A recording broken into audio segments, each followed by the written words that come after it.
9 और हम जो टॉपिक पढ़ रहे हैं वो गति के नियम, उसमें जो जो जो हमारा चैप्टर है वो गति के नियम, और उसमें जो हम टॉपिक पढ़ रहे हैं बेटा जी संवेग के बारे में, आवेग के बारे में मैंने चर्चाएं तो कर दी थी, उसको खत्म करते हैं। फिर मैं आपको स्प्रिंग बल पढ़ाऊंगा और फिर बेटा जी सवाल करेंगे, क्योंकि यार सवाल भी हमारे बाकी हैं। अभी शरम बल बाकी है ना, शरम बल के बाद फिर वो बंधी हुई गति या बाधित गति बोलते हैं वो बाकी है, फिर अभी तो इसमें घर्षण बाकी है, तो बड़ा चैप्टर है, जल्दी जल्दी करते हैं। थोड़ी सवालों की प्रैक्टिस आप खुद से करिए बेटा, थोड़ी मेहनत आप खुद से भी करिए, ठीक है।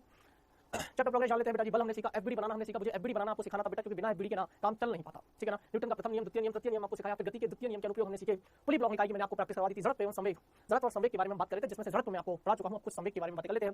स्प्रिंग बल एवं स्प्रिंग बल निकाय, शरम बल, तुला मशीन, बंधी हुई गति। अब तो बेटा जी बस ये दोनों टॉपिक्स बाकी हैं, लेकिन इसमें तो फिर भी ज्यादा समय नहीं लगेगा, लेकिन हाँ बंधी हुई गति में तो टाइम लगेगा, और इसके बाद और सवालों की प्रैक्टिस भी करवानी है बेटा जी। मैं इंतजार कर रहा हूं कि मुझे मौका मिले, मैं आपको सवाल लेके आऊं, तो पहले थ्योरी से कवर फ्री हो जाए थोड़ा सा, संवेग और स्प्रिंग बल एवं स्प्रिंग बल निकाय।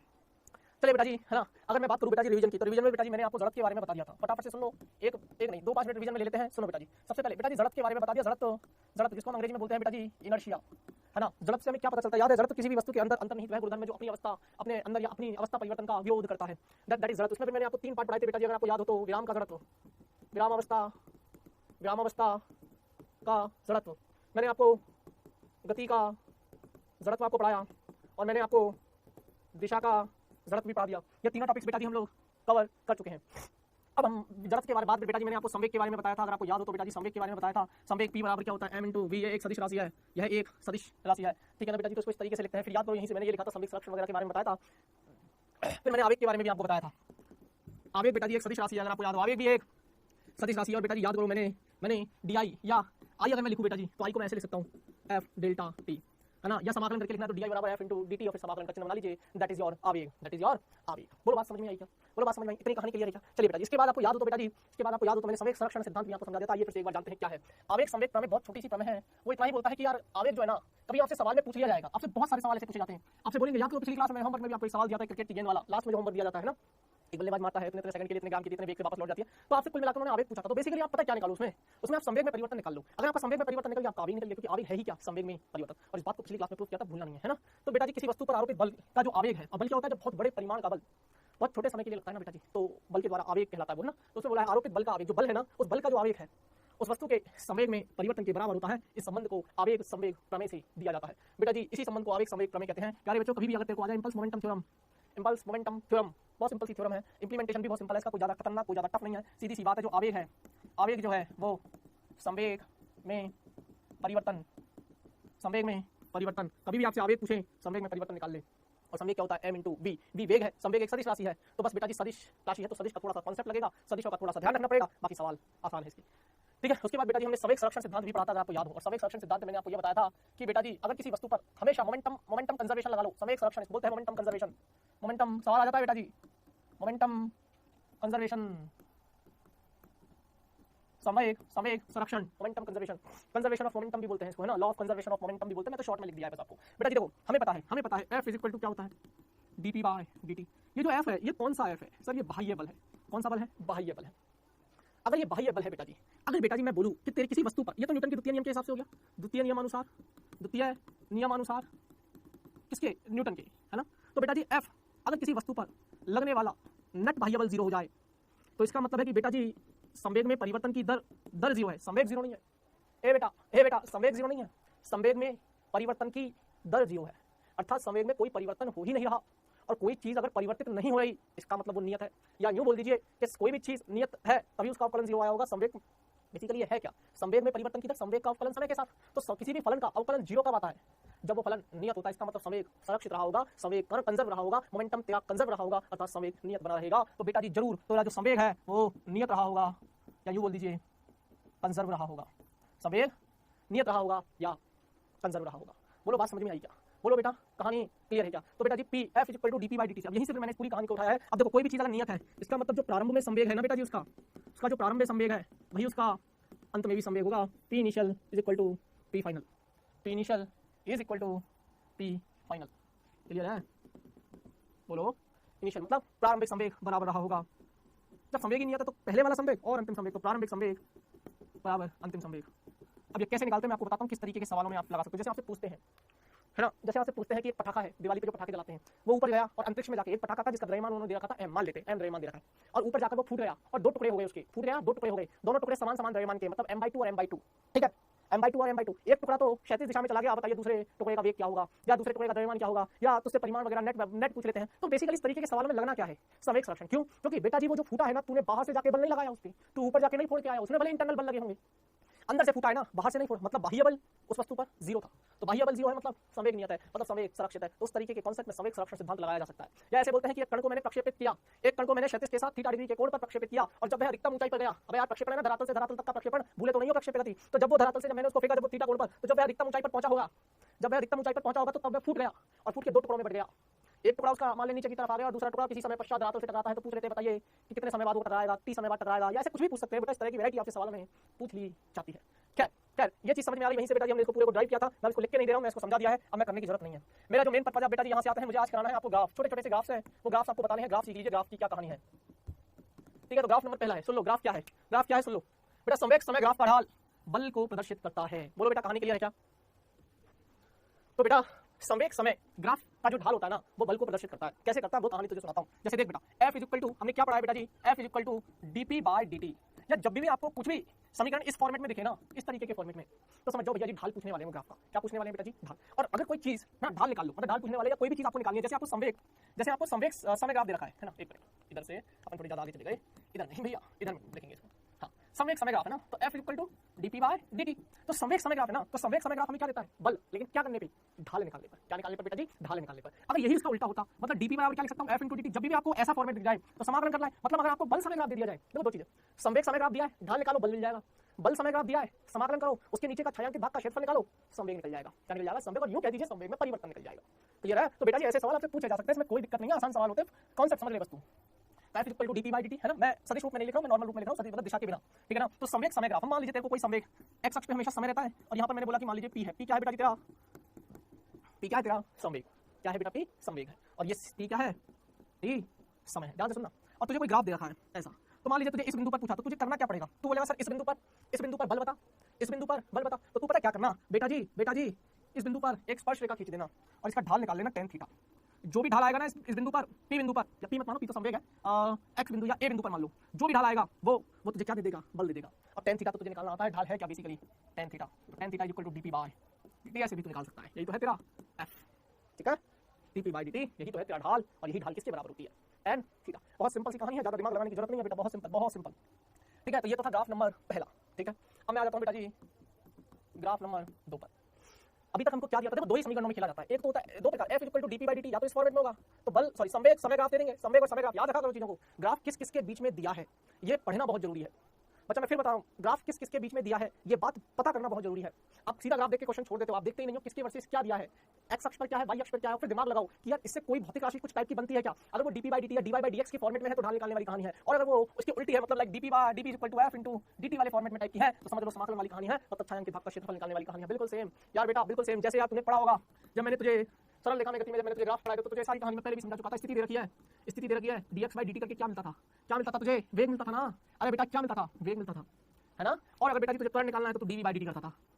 तो तुझे कहीं पर अगर स्थिति समय ग्राफ दे दें, तुझे अगर कहीं पर स्थिति समय ग्राफ दे दें, तो तू उसका ढाल निकाल के क्या निकाल सकता था? वेग, तात्क्षणिक वेग। उस पर्टिकुलर जितने भी ग्राफों पे तू जो ढाल खींचता है ना, उस पर्टिकुलर बिंदु पर जो निकल के आता है ना, वो तात्क्षणिक होता है बेटा। यहाँ पर भी जो तू निकालेगा ना, वो तात्क्षणिक, उस पर कितना बल लग रहा है वही कहानी निकल के आएगी बेटा, सीधी सी बात है, ठीक है ना, ठीक है ना बेटा जी। तो dx/dt स्थिति में परिवर्तन की दर समय के साथ वेग कहलाती है। तो बेटा जी x वर्सेस t, स्थिति वर्सेस समय ग्राफ दे दिया, कुछ मत करो, उस ग्राफ पर ढाल निकालो, जिस भी पॉइंट पर तुझसे वेग पूछा वेग निकल जाएगा।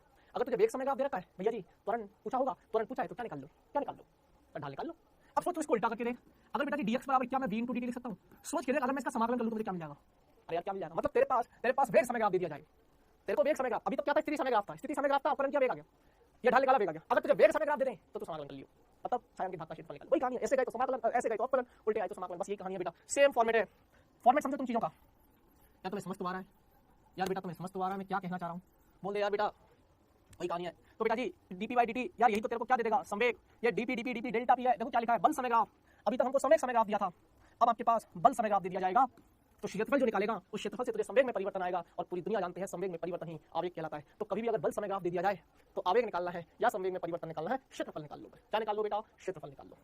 क्लियर है? और क्षेत्रफल निकालने का तरीका सुना, ऊपर की तरफ अगर ग्राफ है तो इसको क्षेत्रफल को प्लस लेगा, और नीचे की तरफ अगर ग्राफ है तो माइनस लेगा। तो प्लस और माइनस को जैसे जोड़ते वैसे ही जोड़ेगा। बहुत सी बार बच्चा पता है क्या सोच लेता है? बहुत सी बार बच्चा सोच लेता है सर इसका क्षेत्रफल सीधा सीधा जोड़ देता है। मतलब जैसे मान लीजिए इसका क्षेत्रफल आया 2 और इसका क्षेत्रफल आया मान लीजिए -3, है ना। मान लीजिए इसका क्षेत्रफल आया -3, तो कच्चा क्या करता है, सीधा सीधा जोड़ देता है। हाँ तो जोड़ना भी चाहिए, लेकिन आप इसका प्लस नहीं लोगे यार बेटा जी, ये नेगेटिव है, एरिया है, नेगेटिव लेना है आपको। अरे बेसिकली बोलने का मतलब ये है कि अगर नीचे की तरफ है ना तो नेगेटिव जाएगा, ठीक है, कुल मिलाकर बस इतना बोलना। खैर आपको सवालों के थ्रू ज़्यादा समझ में आएगी, ऐसी चीज़ें थोड़ी सी मुश्किल होती है समझाना, है ना, सो कोई बात नहीं। तो हाँ तो ये आ गया। तो बेटा जी बेसिकली अगर आपके पास मान लीजिए इस तरीके का कोई ग्राफ दे दे, ये बल वर्सेस, तो देख, है ना, ऐसा ही तो रहेगा, नहीं है तो कोई बात नहीं, अच्छा सा बना देते हैं, थोड़ा छोटा बना देते हैं, ठीक है, बोलो बोलो बेटा, यही तो है। ये क्या है, एरिया, क्या है, एरिया, एरिया आई या डेल्टा पी, है ना, आवेग या संवेग में परिवर्तन, आवेग निकल जाएगा या संवेग में परिवर्तन, एक ही चीज़ है बेटा जी, और वो पॉजिटिव लेगा। और ये भी क्या है, एरिया, और ये आई या डेल्टा पी है, और ये तेरा नेगेटिव है, क्या है ये तेरा नेगेटिव, ये एफ वर्सेस टी। तो बेटा जी आई या डेल्टा पी निकालना चाहता है तो बेटा जी इसी को तो लिख सकता है आई, तो छायांकित भाग का क्षेत्रफल निकाल ले, क्या निकाल ले, छायांकित भाग का क्षेत्रफल, भाग का क्षेत्रफल। तो कभी भी अगर तेरे पास एफ टी ग्राफ हो और तुझसे संवेग पूछे, एरिया निकाल ले, क्या निकाल ले, एरिया। तो उससे अगर संवेग समय ग्राफ हो तो ढाल निकाल ले, तो बल आ जाएगा। जो भी तुझसे पूछे, जैसे भी पूछे, मैंने तो तुझे थ्योरी पढ़ा दी बेटा जी, अब सवालों के थ्रू अपन जितना प्रैक्टिस कर सकते हैं उतनी प्रैक्टिस करेंगे, क्योंकि चीजें जानना भी जरूरी है। चैप्टर बहुत समय ले रहा है क्योंकि बेटा जी चैप्टर बड़े हैं, वास्तविकता में चैप्टर बड़े हैं, मैं क्या करूँ। मैकेनिक्स बहुत बड़ी चीज़ है बेटा, बहुत बड़ी चीज़ है मैकेनिक्स ना, जितना भी पढ़ते जाओ खत्म नहीं होती है चीज़, है ना, ठीक है। चलें आगे, अब लगाएंगे बेटा जी नोट। जैसा कि हम जानते हैं एफ एवरेज, अब हम ये भी जानते हैं, वो तो हमने ताछ नहीं बात करी, हमने जितनी भी बात करी है सब ताछ नहीं बात करी। अब हम जानते हैं बेटा जी एक्स्ट्रा आई है ना, तो औसत वेग, सॉरी औसत बल क्या होगा, एफ एवरेज, वो तो डीपी बाई डी था, याद है, जब भी डीपी बाई डी है ये ताक्ष वेग, और डेल्टा पाई आ जाए डेल्टा, तो ये सारे औसत है, मतलब delta P by delta T. इसको क्या मैं ये लिख सकता हूँ, P2 minus P1 by T2 minus T1, P2 by P2 minus P1, P2 minus P1 बटे T2 minus T1, delta P by delta T. इस प्रकार एक निश्चित संवेग में परिवर्तन के लिए यदि समय अंतराल बढ़ा दिया जाता है तो वस्तु पर लगने वाला औसत बल घट दिया जाता है। अब इसका बड़ा प्यारा एग्जांपल समझाऊंगा, ब्यूटीफुल सा एग्जांपल, तुझे बहुत अच्छा समझ में आएगा। इस लाइन का क्या मतलब है बेटा जी, देख, अगर तुझे देख, मान लीजिए ध्यान से सुनना, अगर मेरे ऊपर जो बल लगना है वो बल मैं चाहता हूं कि कम लगे, तो होना क्या चाहिए, समय अंतराल बढ़ा दे, क्या बढ़ा दे, समय अंतराल। अगर समय अंतराल बढ़ा दिया ना तो लगने वाला औसत बल जो है ना बेटा वो कम हो जाएगा। क्या बोल रहा हूं, अगर समय अंतराल बढ़ा दिया तो लगने वाला औसत बल कम हो जाएगा। कैसे हो जाएगा, कहानी सुनना बेटा।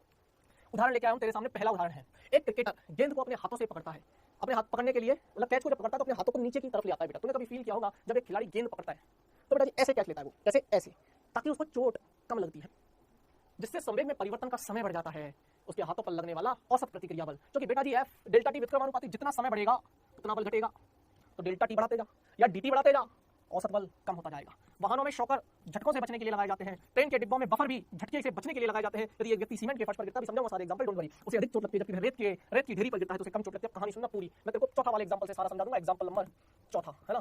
चौथे एग्जांपल से मैंने बोला कि ये बिल्डिंग है, सॉरी ये तो धरती माता है, ये बिल्डिंग है, टावर मान ले एच ऊंचाई की, कितनी ऊंचाई की, एच ऊंचाई के तेरा टावर है, कितनी ऊंचाई का बेटा जी, एच ऊंचाई का। यहाँ से बेटा, यहाँ से एक आदमी को तूने गिराया। अब सुनना ध्यान से, जब वो आदमी कूद रहा है, जब वो आदमी कूद रहा है, उसको खुद को ही कूदने का शौक हो रहा है, जब वो आदमी कूद रहा है तो अब बेटा जी जब ये धीरे धीरे जमीन पर आएगा, धीरे धीरे जमीन पर आएगा, तो जब ये जमीन से टकरा रहा होगा, ध्यान से सुनना, अब तक ये कुछ ना कुछ वेग प्राप्त कर चुका होगा। यार मान लीजिए तुम छत पे चले जाओ और तुम छत पे से जाके छलांग लगा दो, तो जब तुम गिर रहे होंगे, इमेजिन करो जब तुम गिर रहे होंगे, सतह पर टकराने वाले होंगे, तो किसी ना किसी वेग से तो टकराओगे, कोई ना कोई वेग होगा। अच्छा आपके पास आपका द्रव्यमान तो है ही है, और किसी ना किसी वेग से टकराओगे, द्रव्यमान गुना वेग, ओ सर, इसका मतलब कुछ ना कुछ संवेग तो होगा, कुछ ना कुछ संवेग तो होगा। तो टकराने से ठीक पहले, ध्यान सुनना, टकराने से ठीक पहले तेरे पास संवेग मान लिया P1 है, कितना है P1, और उसका मान कितना है m गुना v। अब जैसे ही तू सीमेंट के फर्श पर टकराया, टकराते तेरा वेग हो गया शून्य, द्रव्यमान शून्य थोड़ी ना हुआ है कि जमीन पर टकराने के बाद सर मैं तो बिना द्रव्यमान के रह गया, द्रव्यमान तो तेरा रहा होगा। तो बेटा जी जैसे ही तू जमीन पर टकराया तेरा वेग शून्य हो गया, और जैसे ही तेरा वेग शून्य हुआ तेरा अंतिम संवेग शून्य हो गया। तो संवेग टकराने से ठीक पहले कितना था, इतना, और संवेग टकराने के बाद कितना हो गया, इतना। क्या संवेग में परिवर्तन हुआ, हाँ हुआ, पहले इतना था अब इतना रह गया, कुछ भी नहीं बचा, तो कुछ से कुछ भी नहीं बचा तो परिवर्तित तो हुआ है ना। और ये जो परिवर्तन हुआ है ये कितने समय में हुआ है सर, जैसे ही तू टकराया, टकराते जीरो हो गया ना, टकराते वेग जीरो हो गया तेरा, टकराते वेग तेरा जीरो हो गया, अब टकराते तेरा वेग जीरो हो गया, बहुत छोटे सेकंड में, बहुत कम समय में तेरा संवेग परिवर्तित हो गया, तुझे चोट ज्यादा लगेगी, तुझे चोट ज्यादा लगेगी, भूल गया। लेकिन अगर बेटा जी यही तू रेत के टीले पर गिरता, यही तू रेत के टीले पर गिरता, तो रेत के टीले पर गिरने से फायदा ये रहता कि रेत थोड़ी अंदर धंसती। अब रेत थोड़ी ना उतनी हार्ड है, रेत तो अंदर धंसती, तो जब तू रेत में कूदता है तो रेत अंदर धंसती, और रेत अंदर धंसती फिर जाके तेरा वेग जीरो करती, यही बात, फिर जाके तेरा वेग जीरो करती। तो एक तो था कि सीमेंट के फर्श पे कूदते ही वेग जीरो हो गया, एक रेत के टीले पर कूदा और रेत थोड़ी सी अंदर धंसी, तो संवेग को पूरा जीरो होने में समय बढ़ गया।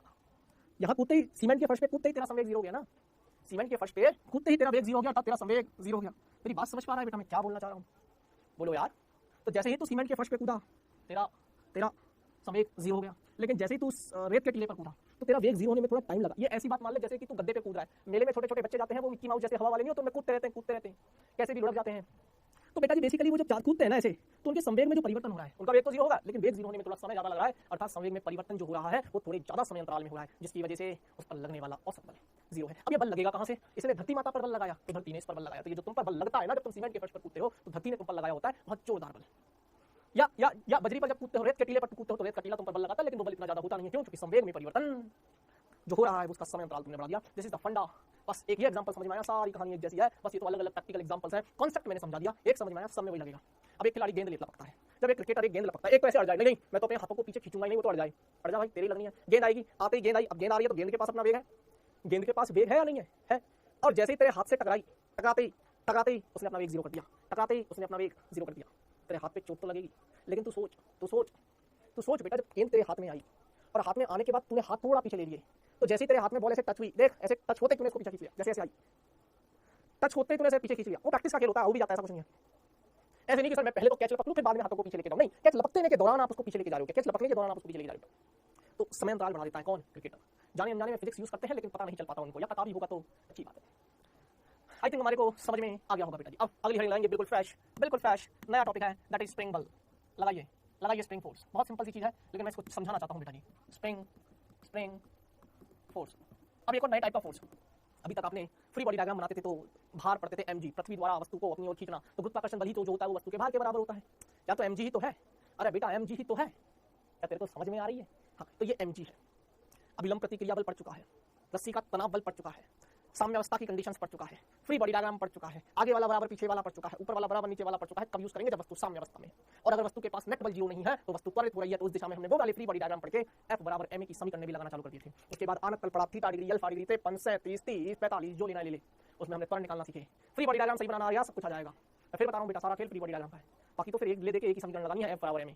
सारा खेल फ्री बॉडी डायग्राम का है, फिर ले देके एक ही समीकरण F बराबर ma, या अगर वस्तु साम्यावस्था में है तो F नेट बराबर 0, तब त्वरण है ही नहीं। अब एक और नए प्रकार का बल, कभी कभी बेटा जी वो दो गुटकों के बीच में, दो ब्लॉक्स के बीच में स्प्रिंग लगा देंगे। स्प्रिंग है तो स्प्रिंग बल होगा। कौन सा बल होता है, किस प्रकार से लगता है, किस वैज्ञानिक ने इसको दिया? हुक नाम के एक वैज्ञानिक ने इसको डिफाइन किया था स्प्रिंग बल को। इसको प्रत्यानन बल भी बोलते हैं। मैं फिर बता देता हूँ, नाम से मत कंफ्यूज होना, कहीं कहीं पर ये प्रत्यानन बल भी लगा रहेगा, प्रत्यानन बल समझा दूंगा।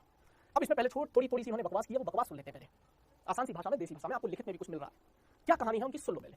जब स्प्रिंग, अच्छा ऐसा कोई बच्चा है जिसने स्प्रिंग देखी ना हो जीवन में? मैं भी दिखा दूंगा, डोंट वरी। ऐसा कोई बच्चा जिसने कभी स्प्रिंग ना देखी हो कि सर ये स्प्रिंग नाम की कौन सी चिड़िया है मार्केट में जो हमने नहीं देखी? सबने देखी है। नहीं तो बेटा जी आपके पेन जो होता है, पेन वो खटकेदार जो पेन होता है ना, ऐसे खटक करके आवाज आती है, उसको खोलना, उसमें आगे स्प्रिंग मिल जाएगी तुझे। स्प्रिंग होती है वो, नहीं तो देख तो सकता ही है स्प्रिंग क्या होती है। जब स्प्रिंग पर कोई बल कार्य नहीं करता तो यह सामान्य अवस्था में वास्तविक लंबाई में होती है। ये क्या हमें बताएगा? ये तो हमें पता है। अब ये बात बता के उसने हम पर एहसान किया क्या? नहीं किया, हमें पता है ये बात। अर्थात ना तो संपीड़ित होती है और ना ही विस्तारित होती है। फिर से सुनना बेटा जी, ना तो संपीड़ित होती है और ना ही विस्तारित होती है। एक सिरे पर स्थिर आधार से जुड़ी स्प्रिंग पर विचार करते हैं जिसका दूसरा सिरा स्वतंत्र है। सारा पहले पढ़ लो, पूरा डायग्रामेटिकली मैं बना के लाया हूं, यहां से भी समझाऊंगा। ये नहीं समझ में आएगा, मैं खुद बनाऊंगा ये पूरा चित्र। ये तो तेरे रेफरेंस के लिए लाया हूं, वरना मैं खुद भी बनाऊंगा वो पूरा चित्र। पर पहले तो सुन ले। यदि हम गुरुत्व को नगण्य माने, क्या लिखा है गोल्डन लाइन सुन, यदि हम गुरुत्व को नगण्य माने, क्या माने? गुरुत्व को नगण्य माने, तो यह सामान्य अवस्था में रहती है। सही है। जब इसे F बल से दबाया जाता है, स्प्रिंग को दबाया जाता है, तो यह संपीड़ित होती है। यदि इसके मुक्त सिरे का विस्थापन x संपीड़न कहलाता है। बिल्कुल सही है। दबा रहे हो तो स्प्रिंग दबेगी तो कितना अंदर चली गई? मान ले x, विस्थापन अंदर चली गई तो उसे संपीड़न कहते हैं। जब स्प्रिंग को अब दबाने की जगह खींच लो, क्योंकि मैं स्प्रिंग को दबा भी सकता हूं और मैं स्प्रिंग को खींच भी सकता हूं, तो जब खींचा जाता है तो ये विस्तारित होती है, एक्सपेंशन होता है। तो इसके मुक्त सिरे से जो विस्थापन है x, वो क्या कहलाता है? वो विस्तारण कहलाता है। शब्दों पे जोड़ देना बेटा, शब्दों की कहानी है, शब्दों पे जोड़ देना। क्या कहलाता है? विस्तारण। और क्या कहलाता है? संपीड़न। दोनों शब्द एक ही जगह पर मिले, संपीड़न और विस्तारण। इन स्थितियों में उत्पन्न विभिन्न बलों को नीचे चित्र में दर्शाया है। मत देख तू चित्र, जो मैं समझाऊंगा बस वो देख लियो, ताकि सारी कहानी समझ आए। ये मैंने बोल दिया कि एक दीवार है, फिक्स्ड। क्या है? एक दीवार। ये समझ में आ जाए फिर हुक्स लॉ तो मैं तुरंत समझा दूंगा। हुक्स लॉ में टाइम नहीं लगना है मेरे को, इसमें लगना है टाइम। मैंने बोला, ध्यान से सुनना, मैंने बोला कि बेटा तेरे पास एक स्प्रिंग है ना, सामान्य लंबाई की है। अभी इस पर कुछ भी बल नहीं लगाया, स्प्रिंग है जिसका एक सिरा हमने, अब स्प्रिंग के दो सिरे होते हैं, एक सिरा मैंने दीवार से बांध दिया या फिक्स कर दिया कैसे भी करके, और दूसरा सिरा मुक्त है, इसे कहते हैं मुक्त सिरा। अब मुक्त सिरा मतलब जो फ्री है, चाहे दबा लो यहाँ से, चाहे खींच लो यहाँ से, ये तैयार है हर चीज के लिए, दबाने के लिए या खींचने के लिए। चाहे तो मैं स्प्रिंग को खींच सकता हूँ, चाहे मैं स्प्रिंग को दबा सकता हूँ। दिस इज कॉल्ड मुक्त सिरा। क्लियर है? तो बेटा जी इसी मुक्त सिरे को हम नाम दे रहे हैं साम्य स्थिति, क्योंकि इसकी जो वास्तविक लंबाई है वही लंबाई तो है। ये है बेटा जी x बराबर 0। अभी इसमें कोई संपीड़न नहीं है, कोई विस्तारण नहीं है, वास्तविक लंबाई है। क्या है इसकी वास्तविक लंबाई? इसी को हम बोलते हैं बेटा जी माध्य स्थिति। क्या बोलते हैं हम इसको बेटा जी?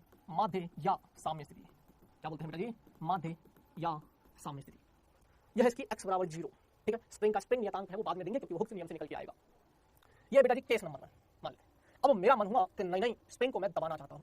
अच्छा दबा लो, देखो स्प्रिंग को मैं दबा रहा हूँ, ये x बराबर 0 होगी सामने की स्थिति। अब मैंने स्प्रिंग को दबाया, तो दबाया तो मैंने बल लगाया होगा, तो मैंने बल लगाया होगा। अब बेटा जी स्प्रिंग को थोड़ी पास पास बनाना ताकि फील आए दब गई है। अरे जब दब जाती है स्प्रिंग, प्रैक्टिकली बात कर रहा हूँ मैं, तो जब स्प्रिंग दब जाती है तो उसके जो छल्ले होते हैं वो थोड़े पास पास घने घने नहीं दिखते, अब नहीं दिखते। तो बेटा जी इस वक्त स्प्रिंग दब चुकी है, संपीड़न का केस है, इसका केस है संपीड़न का, क्लियर है बात, इसका केस है संपीड़न का। तो बेटा जी ये x अंदर आ चुकी है, कितनी अंदर आ चुकी है, x अंदर आ चुकी है, दिस इज कॉल्ड संपीड़न, ये संपीड़न है। संपीड़न नाम से तो समझ में आ रहा है, दबा दी गई है, ठीक है। तो दिस इज संपीड़ित स्प्रिंग, ये सामान्य स्प्रिंग, ऐसे लिख लो सामान्य स्प्रिंग, इसको लिख लो, इसको लिख लो संपीड़ित संपीड़ित स्प्रिंग, इसको लिख लो संपीड़ित स्प्रिंग, क्या लिख लो, संपीड़ित स्प्रिंग, ठीक है। अब जब तूने इस पर दबाया, जब तूने इसको दबाया तो क्या तूने बल लगाया, हाँ सर मैंने बल लगाया। इधर अच्छा मैं बलों को थोड़ा सा अच्छा दिखाने के लिए थोड़ा सा दूर दिखा देता हूँ, है ना।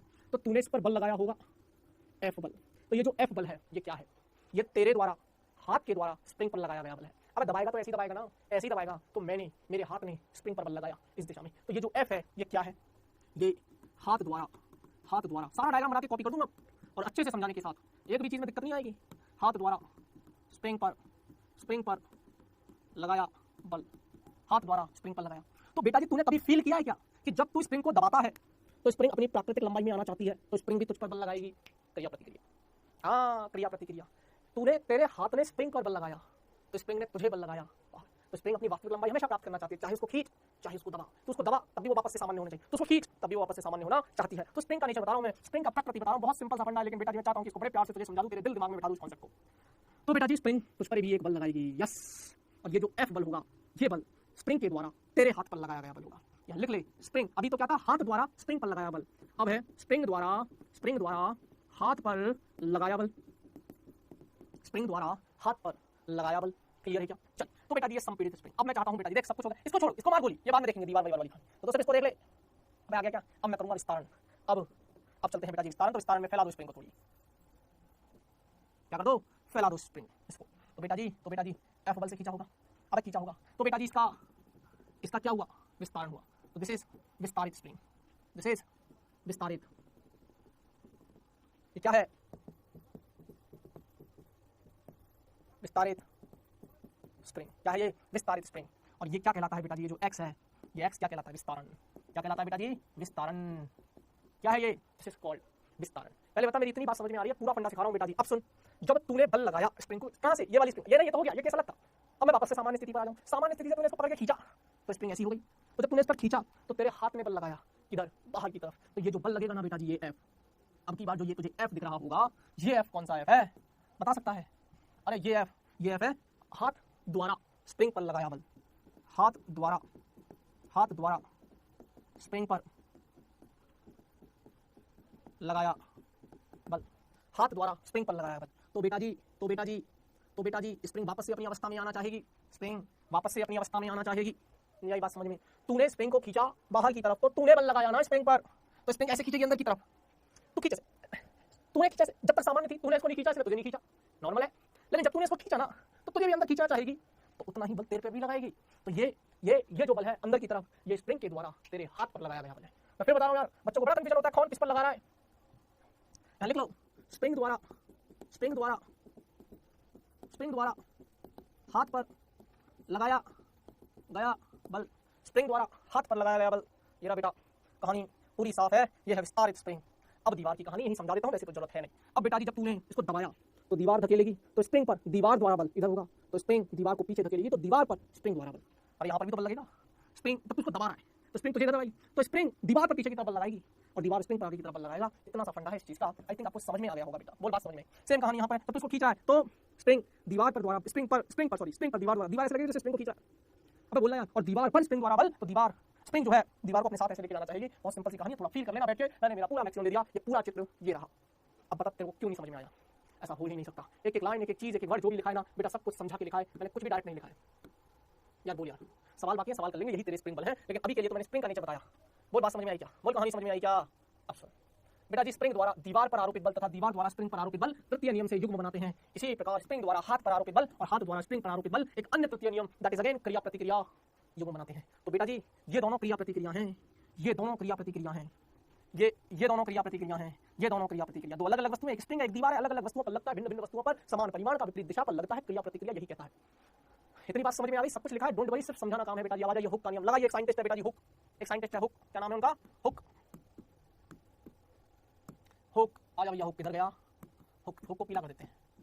हुक का नियम बहुत सिंपल है, कुछ भी नहीं है, वही सेम कहानी है जो अभी समझा के आए, इसलिए ज्यादा दिमाग लगाने की जरूरत है नहीं, ना तुम लगाओगे ना मैं लगाऊंगा, सिंपल सी कहानी है, यही समझा देता हूँ, सुन बेटा, सुन ले, वही सेम कहानी है, ले देके वही करना है। देख, ये सामान्य स्प्रिंग की कहानी है, x बराबर 0 साम्य अवस्था।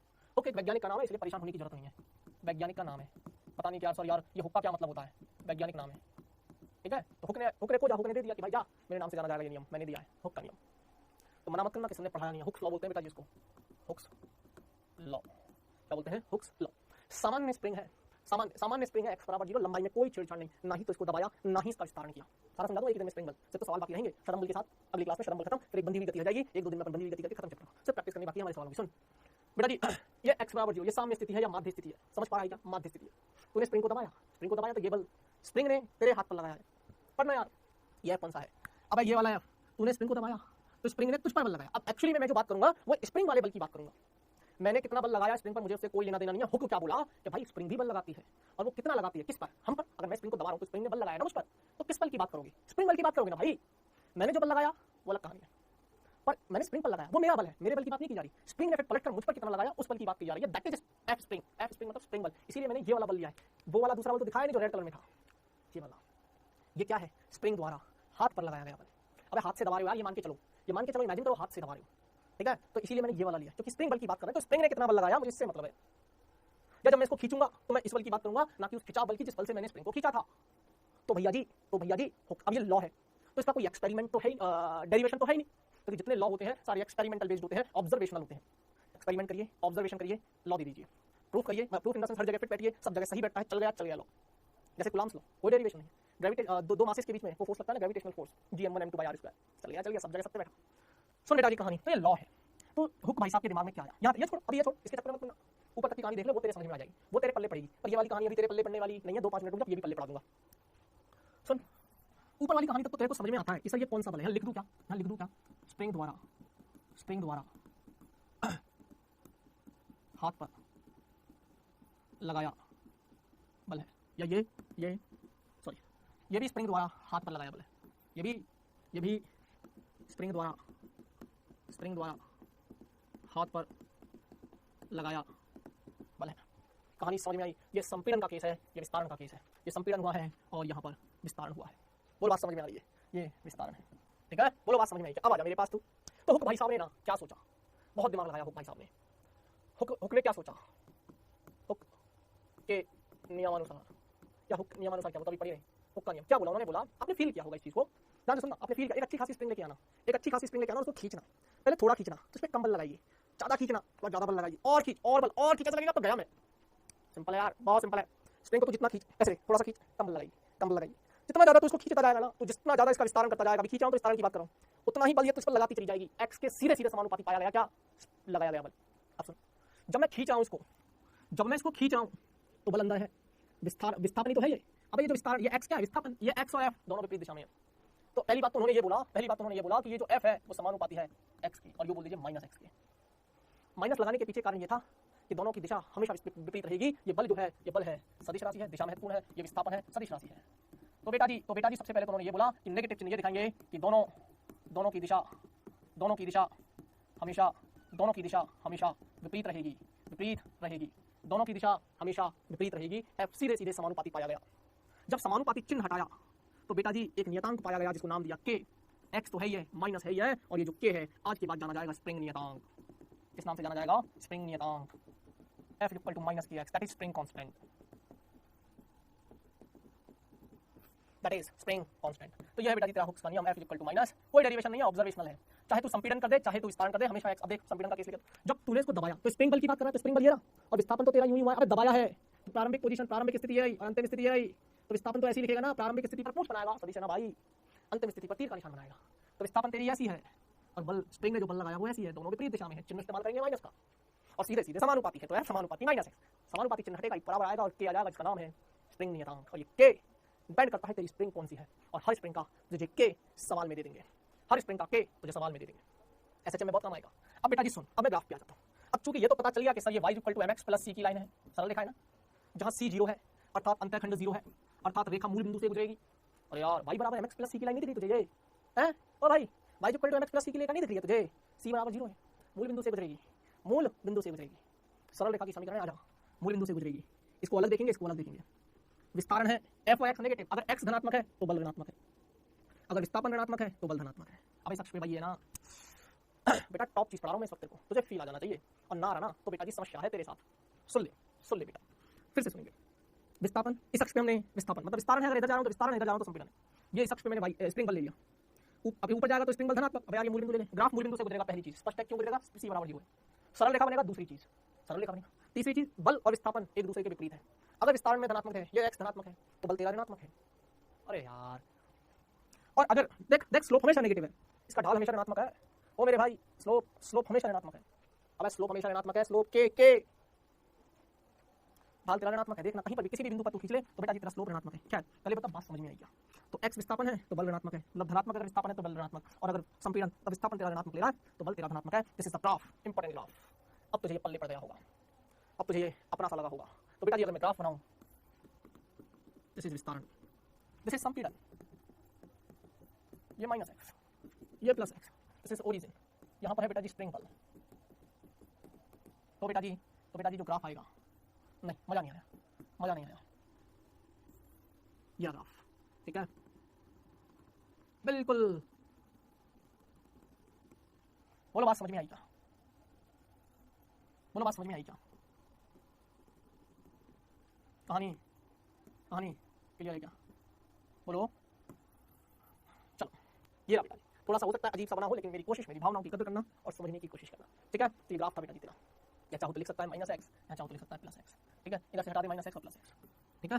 चले आगे, बोल दे। अब आया थोड़ी सी थ्योरी पढ़ लेते हैं इसकी, बहुत सिंपल सी थ्योरी है, खत्म कर देते हैं सवालों के साथ। सवाल सुनना ध्यान से, क्या कहानी है बेटा जी, ये चीज समझ में आ गई? पहले ये बता, ये चीज समझ में आ गई? दिस इज कॉल्ड सरल रेखा की समीकरण, सरल रेखा है ना। बोल यार, f इक्वल टू माइनस के एक्स का ग्राफ है ये, f इक्वल टू माइनस के एक्स। अब पढ़ क्या है, बल f का x के साथ रेखीय परिवर्तन होता है, रेखीय रूप से है तो सीधे समानुपाती है, x के विपरीत दिशा में कार्य करता है, इसीलिए हमेशा माइनस चिन्ह का प्रयोग करेंगे।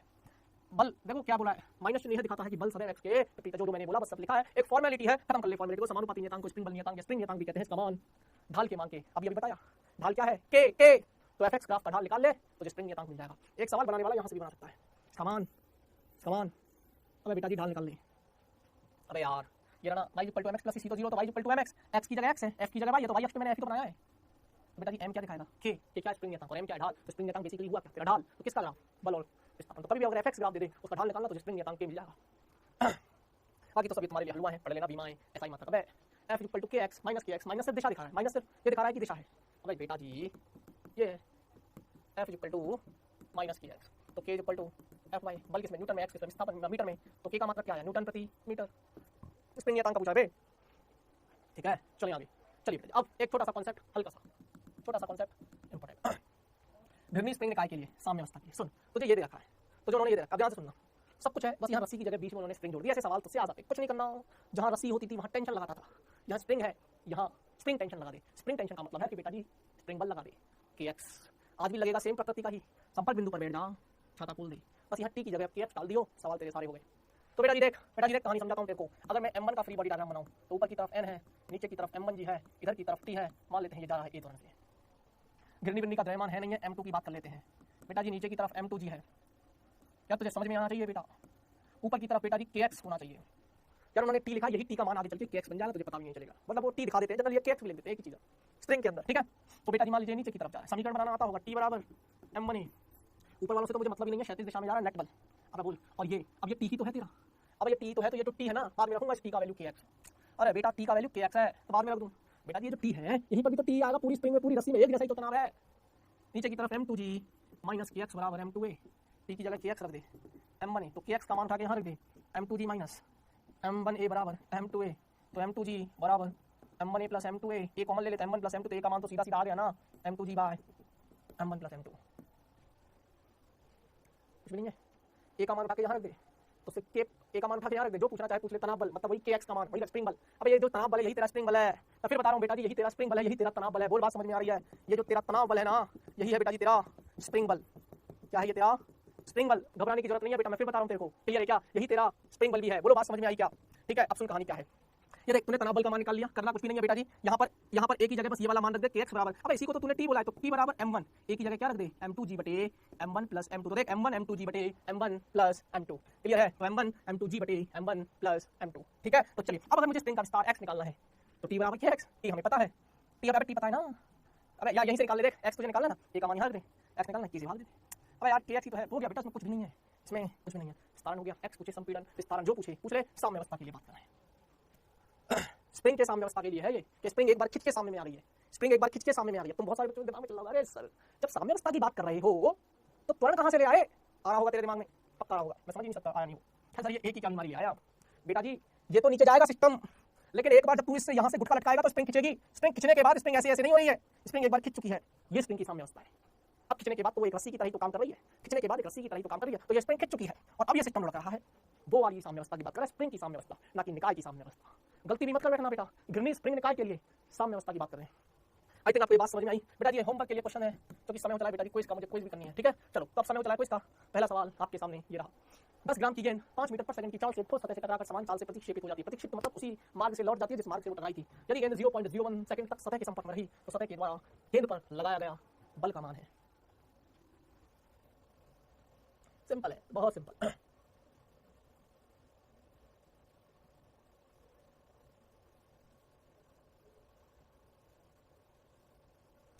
अगला सवाल है बेटा जी, चित्र में प्रदर्शित क्षैतिज रस्सी में तनाव 30 न्यूटन है, तो W भार W तथा रस्सी OA में तनाव, तो जैसे W पूछा है और OA रस्सी में तनाव पूछा है, OA दिखा किया, OA चित्र में साम्य अवस्था की कंडीशन है। कहां जाएगा ये गुटका हिल के, ये जो W जिसका भार दे रखा है कहां जाएगा ये हिल के? कहीं नहीं जाएगा, साम्य अवस्था में लटका पड़ा है।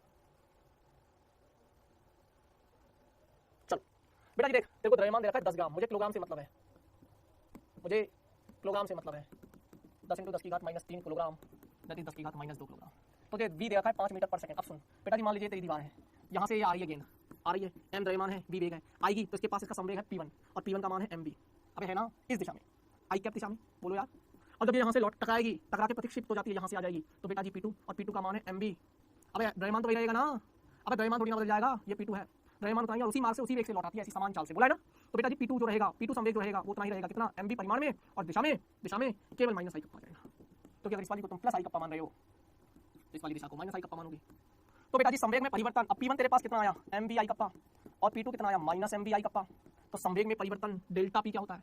संवेग में परिवर्तन डेल्टा p, p2 सदिश माइनस p1 सदिश, तो बेटा जी डेल्टा p, p2 कितना है -mvi kappa, minus of p1 कितना है +mvi kappa, -mvi kappa -mvi kappa, तो बेटा जी ये डेल्टा p हो जाएगा -2mvi कप्पा। कितना हो जाएगा बेटा जी? -2mvi कप्पा माइनस, अब मुझे अगर परिमाण की बात करनी होगी बेटा जी, तो डेल्टा p सदिश, इसको मैं ऐसे भी तो लिख सकता हूँ, डेल्टा p को 2mv -i कप्पा, ये माइनस सिर्फ दिशा दिखाने के काम आ रही है। अगर मैं केवल परिमाण की बात करूँ तो मैं लिख सकता हूँ 2mv। और बेटा जी ये संवेग में परिवर्तन है, संवेग में परिवर्तन, और याद कर संवेग में परिवर्तन होता क्या था? यही तो होता था तेरा आवेग, जिसको हम आई से दिखाते थे। और याद कर बेटा जी आवेग का फॉर्मूला F × डेल्टा टी होता था। तो बेसिकली F × डेल्टा टी बराबर संवेग में परिवर्तन 2mv। तो उससे क्या पूछा है? F 2mv bye delta T. सब कुछ तुझे पता है, m पता है, v पता है, और तुझे समय भी पता है।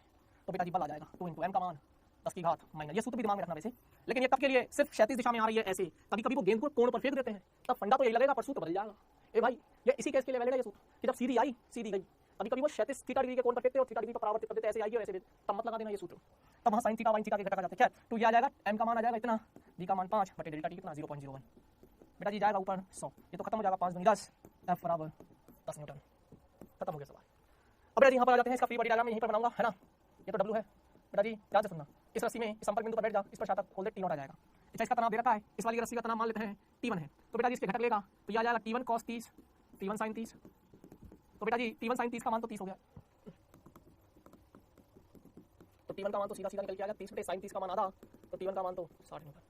तो T1 और T1 cos 30 बराबर, अब बेटा जी यहाँ पर T0 आएगा और T0 का मान पहले ही पता है तुझे W है, तो बेटा जी T1 cos 30 बराबर T1 cos 30 बराबर T0, T1 cos 30 बराबर T0, और T0 का मान हम लोग जानते हैं W, तो बेटा जी T1 cos 30 बराबर W, तो उससे W पूछा लेकिन T1 नहीं पता है, 60 × cos 30 का मान √3/2 बराबर W, तो बेटा जी W बराबर T1 W।